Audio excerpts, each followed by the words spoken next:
जुल्फ़िकार अली बद्र साहब, लंदन से लेकर सऊदीया और सऊदीया से फिर दुबई और दुबई से लेकर पाकिस्तान, तमाम तर रास्ते भी मियाँ साहब के लिए आसान हो गए। फिर अदालतों से लेकर अब जल्द से गाह तक के मामलात जो हैं वो भी सादा और सहल होते जा रहे हैं मियाँ साहब के लिए। तो यही रास्ता क्या उनके हुकूमत बनाने, क्योंकि PML कह रही है चौथी बार वज़ीर आज़म बनेंगे, तो हुकूमत बनाने तक भी रास्ते सारे क्लियर हो जाएंगे?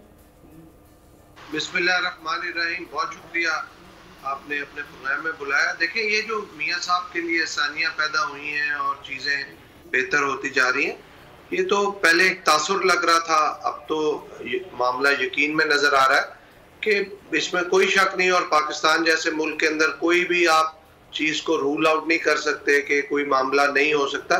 पाकिस्तान में हर चीज़ हो सकती है। मियाँ साहब की वापसी इस बात को जो है वो सब्सटेंशियल एविडेंस है इस बात का कि मियाँ साहब अगर इतने सारे मामलात के बाद वापस आ सकते हैं और उनको कोर्ट रिलीफ दे सकता है, तो पाकिस्तान में कुछ भी हो सकता है। और मैं इस चीज़ को रूल आउट नहीं कर सकता कि कल को मियाँ साहब को हुकूमत में लेके आते हैं, बिकॉज ये तासुर भी नज़र आ रहा है कि जिस तरीके से पहले इस्टेब्लिशमेंट ने सिलेक्टेड वाला मामला किया था, जिस तरह 2017 में किया था, अभी भी इस तरह ही नज़र आ रहा है कि मामला सिलेक्टेड ही है और चीज़ें नज़र आ रही हैं।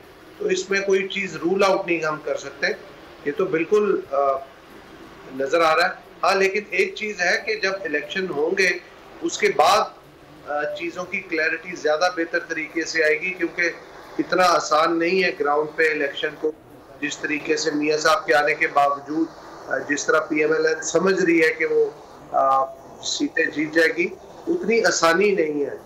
क्योंकि मियाँ साहब को तो आगे क्योंकि सिस्टम की सपोर्ट है, अदरवाइज ग्राउंड पे जो पोजीशन है उसमें मुश्किलात का सामना करना पड़ेगा।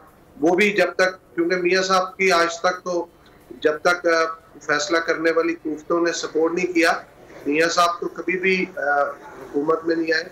और अभी भी यही नजर आ रहा है कि उनकी सपोर्ट के बगैर मियाँ साहब नहीं आ सकते, तो लिहाजा कोई ना कोई सपोर्ट तो नजर आ रही है। सब्सक्राइब करें और बेल दबाएं ताकि कोई खबर रह न जाए।